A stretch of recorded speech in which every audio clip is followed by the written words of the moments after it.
We are back. Thought you got rid of us, but we're back. Welcome, welcome, my friend. Listen, Stacy, today we're going to be going all up about generational communication, impact, and just settling in and learning to live with others. Stacy, why don't you kick us off, please?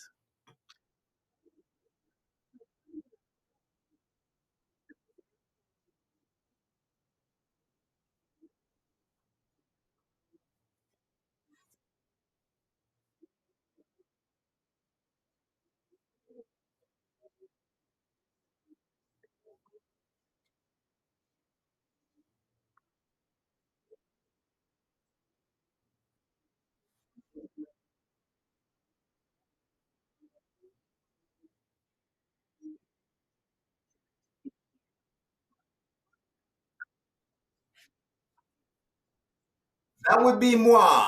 Stacy, it is good to see you.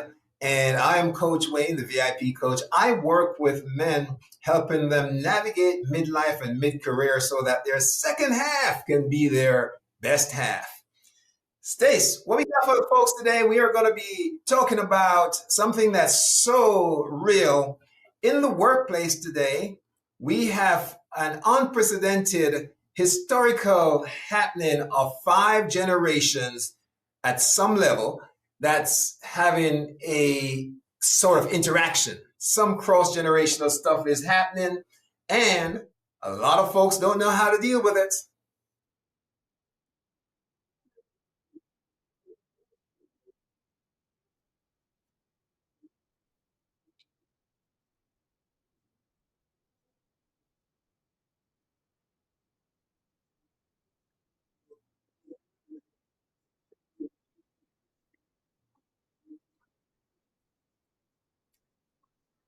Yeah, the first one, Stacy, they're also called the veterans, not because they are just military men that served, but they served in the First World War, and they were considered the silent generation, and they experienced the Depression, the Great Depression, and they are traditionalists.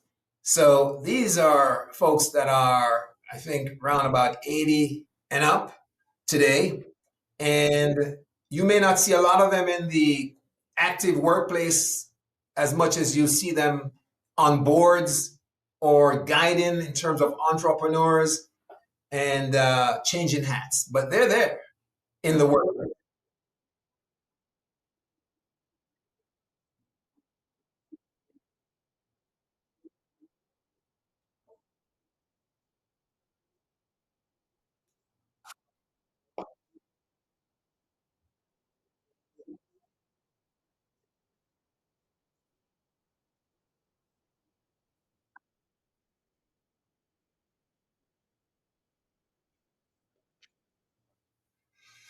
Yeah.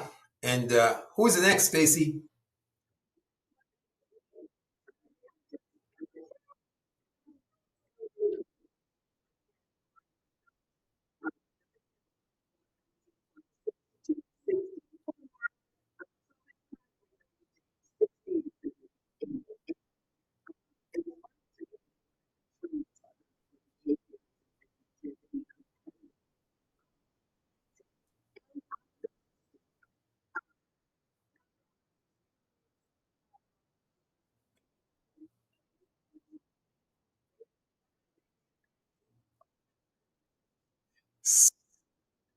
Sounds, sounds like moi. You know, I'm not a techie illiterate, but it stays so funny. We'll talk about it. But when my kids would send me texts, especially for anniversaries, birthdays, I just didn't see it as communication. So I belong to that group. If you can't show up, you ain't saying nothing.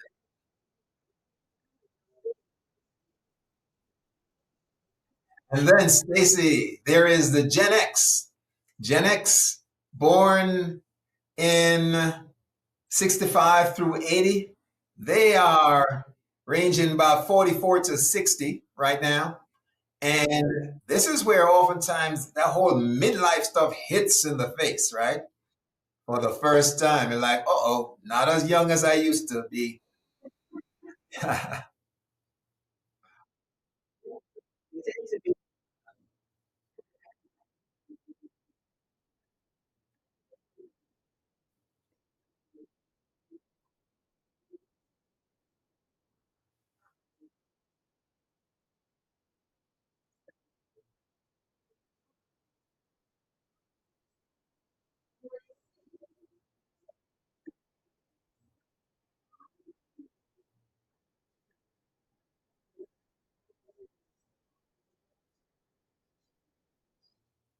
And Stace, there comes the millennials after, otherwise known as Gen Y.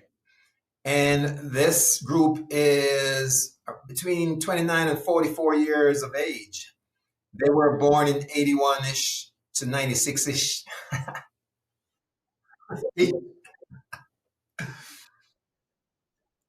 Yeah, they're purpose driven, Stacy, and they're very tech savvy.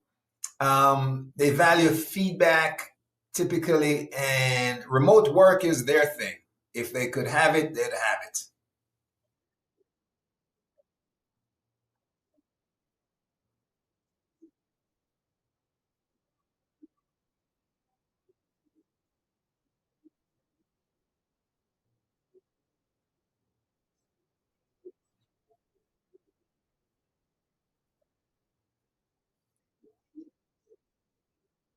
But I'll tell you before we move on to the next generation, Stacey, they're the ones who I'm looking at and I'm saying, you know what?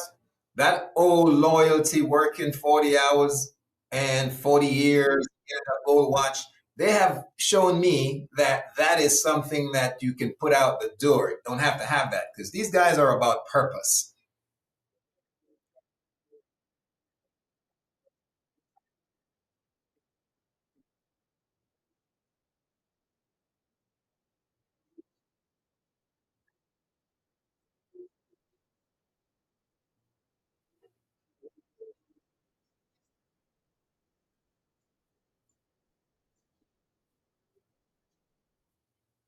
Stacey, what say you about Gen Z?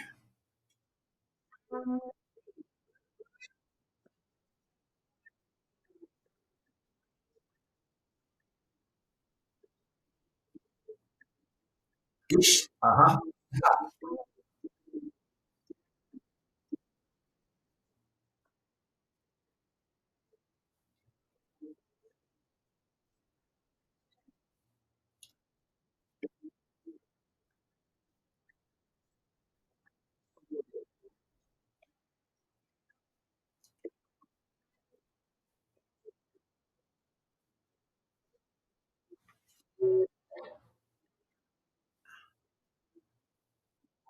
Yeah.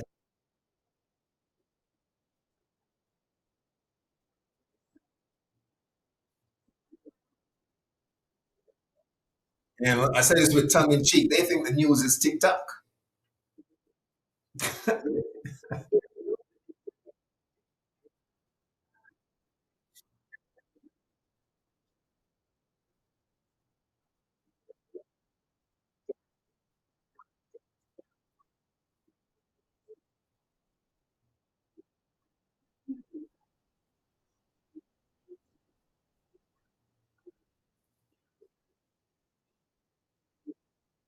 Yeah. And says because we are really our focus has been midlifers, which actually can cross some of these generations. In fact, you know, if we're looking at midlife and we throw out the number 40 and we go all the way through, say, late, middle 60s, we're covering Gen X, we're covering baby boomers, and we're touching a little bit on the millennials, right?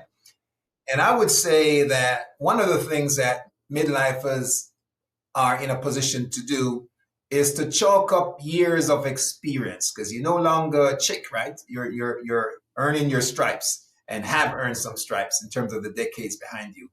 And so it puts you in a position where you can be sort of a translator in the middle of the mix and certainly a leader.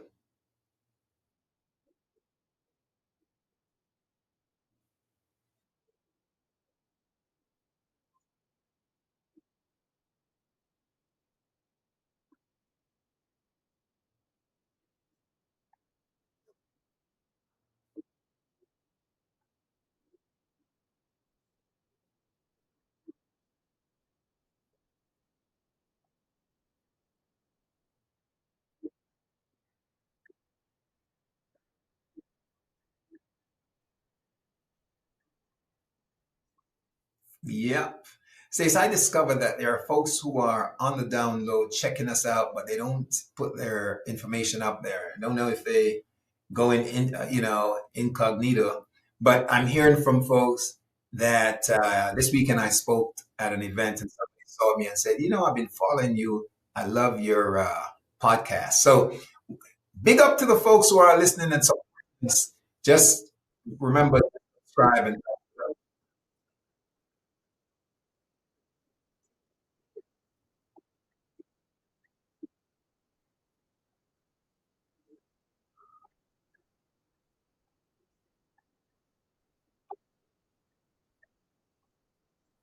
yeah.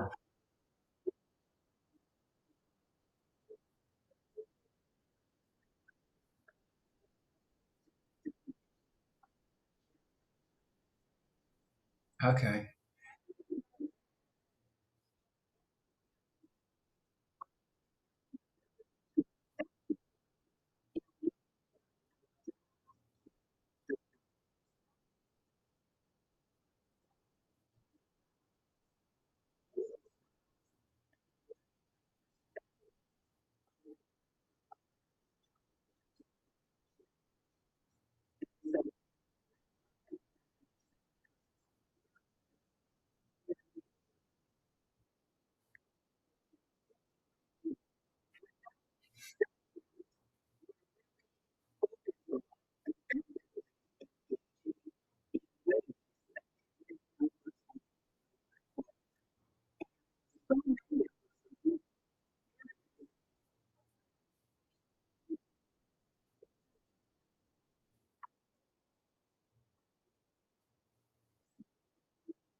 You know what has changed a lot is over the years, now that we have five generations, the hierarchical, say 30 years ago, there was a hierarchy. When you walked into the place, the guy or the lady with the silver hair usually was the leader.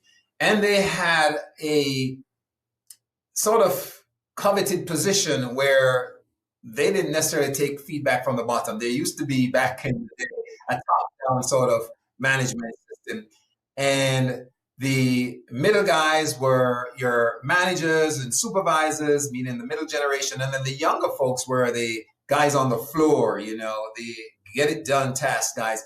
But what has changed now is younger folks are leading up in teams oftentimes, and some of the silver haired fellas are and gals are still there doing the work, but they oftentimes just prefer to stay where they are and don't necessarily climb. And so you may have, which is kind of strange for some folks, people 10, 20 years your junior managing and supervising. And one of the things, Stacey, as you had alluded to just now, is us not putting labels and judging folk and being having a sense of greater empathy as we go across generations and stop pointing fingers and saying it's because they're young or what they old, because that is what is causing the rift, I think, oftentimes.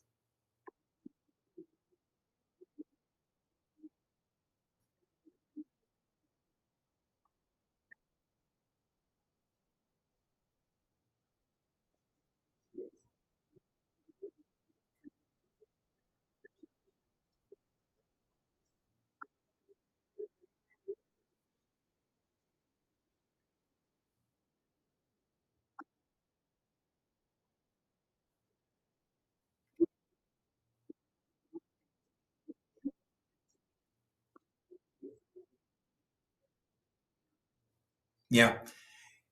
Strength based analysis, when we are working with teams, it's important that we recognize folks for their unique nuances. And if in fact we know that on the team there's a person who really likes to deal with the uh, technical stuff, it makes sense to help them to develop those areas and not try to force them into a box. You know, for example, I like face to face meetings. But when I managed a team of 21 folks in corporate, a lot of them were a generation or so younger, right? And many of them much preferred remote meetings. So I would split my meetings. I'd have some mornings of stand up and others where we just zoomed in. And that way everybody kind of felt that they were being met.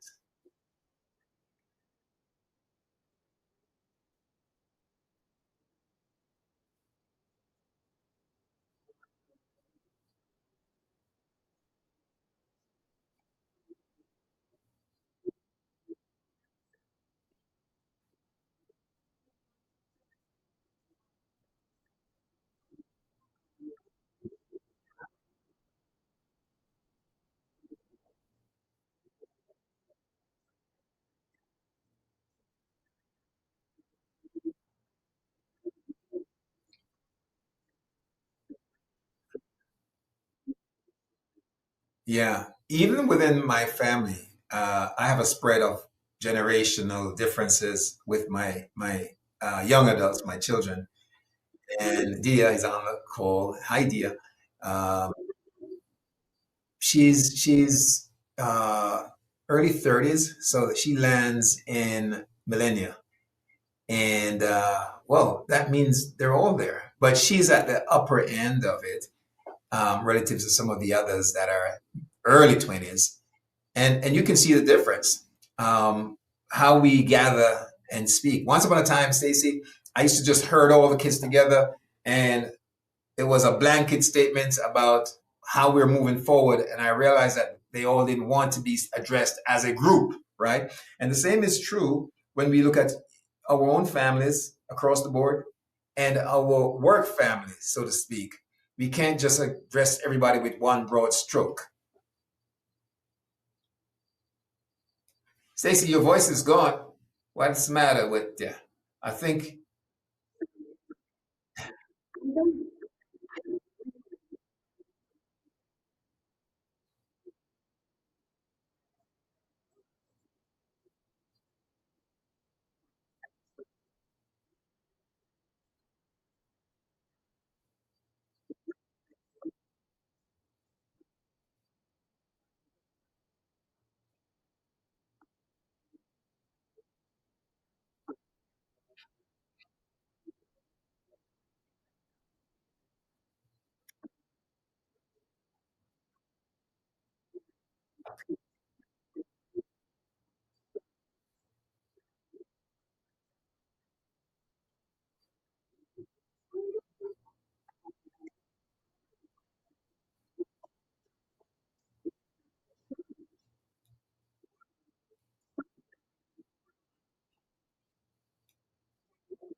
I got a joke for you, Stacy.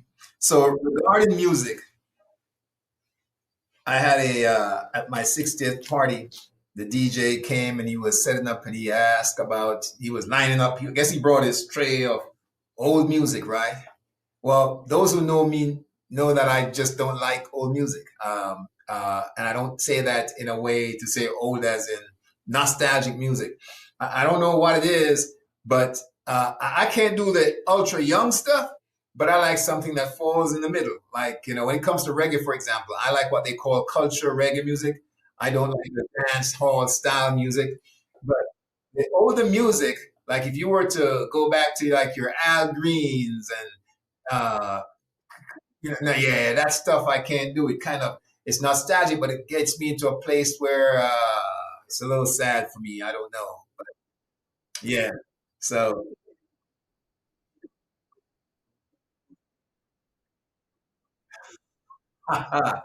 yeah.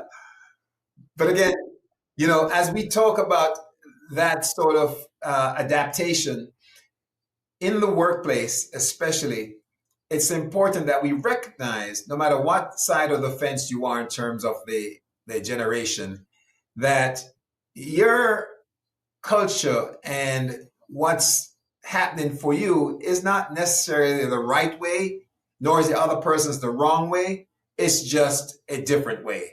And it's okay. Yeah.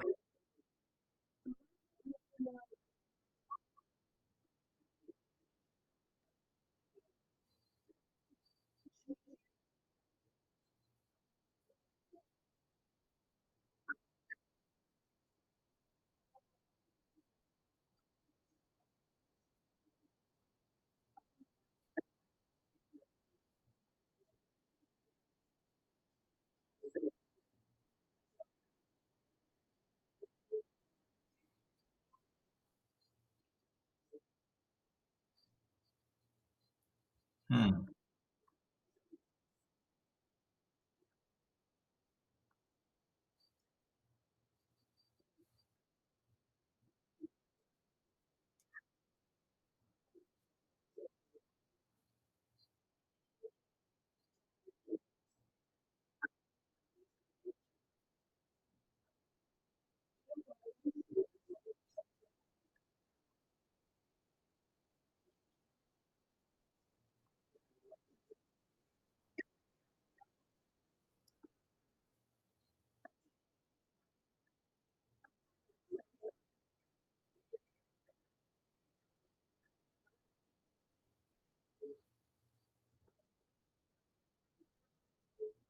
Yeah. Yeah.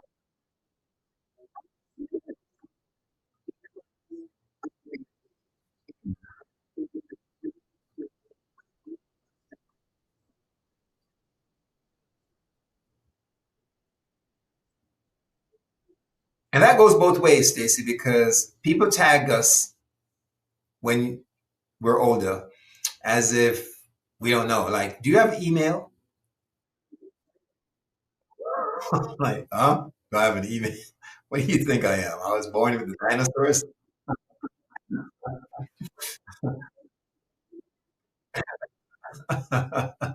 So, but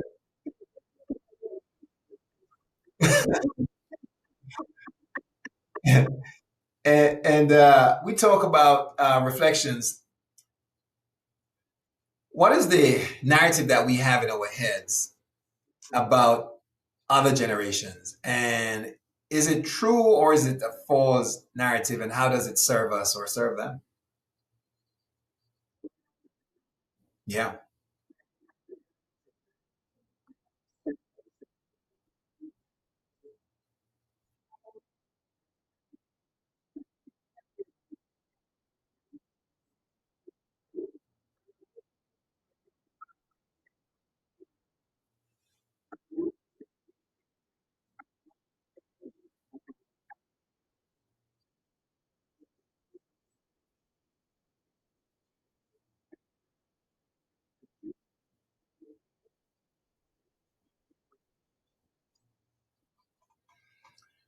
Stace, one of the things that I would suggest that folks do is if you lead teams that you find, we talked about strength, but oftentimes that you marry different generations together on the team so you get a wide spectrum of outlook and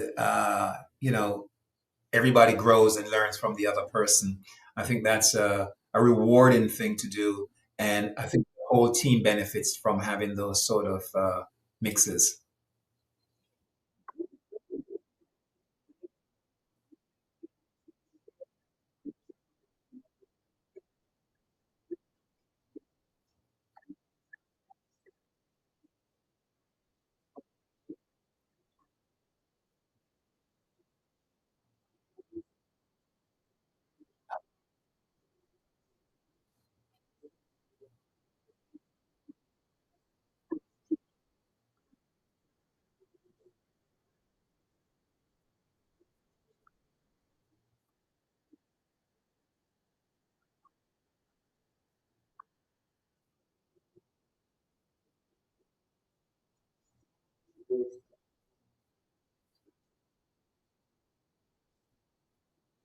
Yeah, yeah.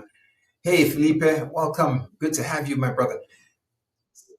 Stacy, one of the other things that we need to do, I say we need to, again, need to is a bad way of doing it because it's impressing my will.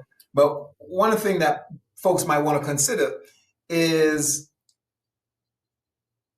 revering those folks that are of the generation that went before you, only because with them comes the experience that you just don't get from just showing up, meaning you have to pay the cost of time and longevity to get some of that stuff. And so when we talk, especially about family or even organizations, there's wisdom to sit and have a mentor or to speak if you're still lucky enough to have your grandparents alive or an older family member. It's so wise, I think, to sit down, as we used to say, at their feet and ask for information that they have seen and lived.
Yeah.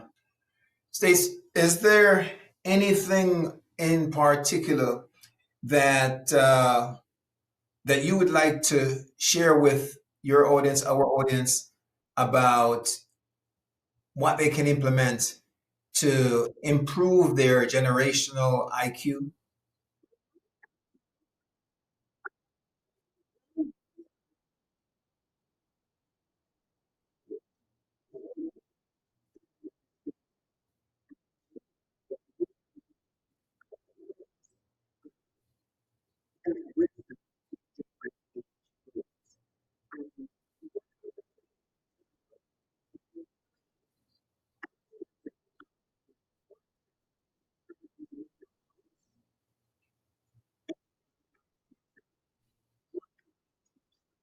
Yeah,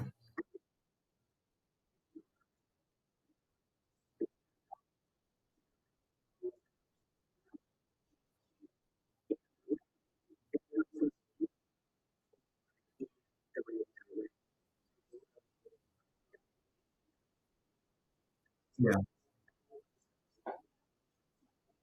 yeah. And if I may add, Stacy, for folks as a coaching prompt. Look at folks in your circle, whether you're going up across the board or down in terms of the generation, and ask yourself, what gift can this person in that generation offer to me? Because I'll tell you, when you watch kids play, they don't go out there with the issues of color and race and all that stuff that we have. They are free, they fall, they get up. There's no shame in the game to try again. And if we would just be cool and take it in, that's quite a lesson right there.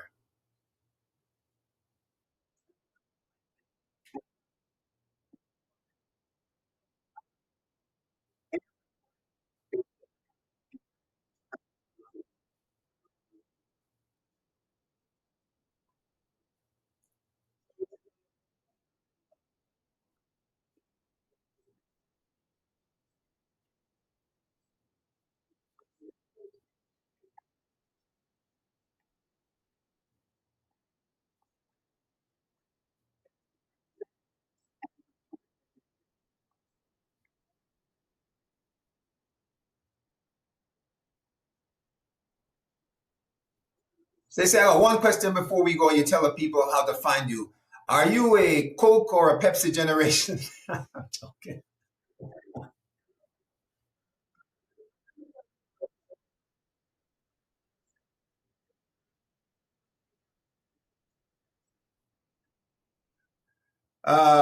Ginger ale.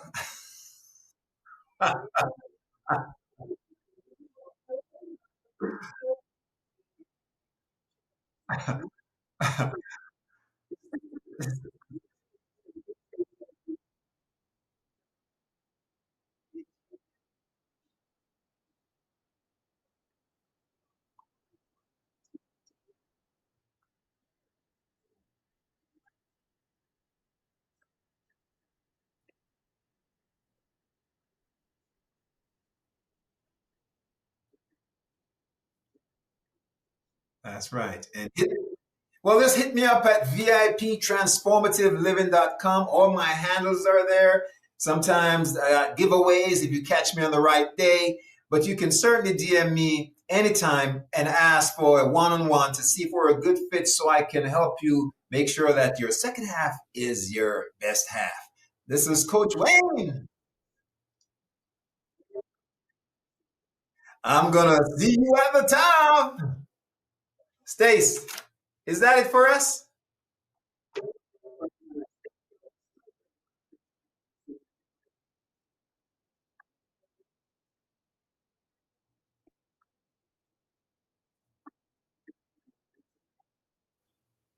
We're out.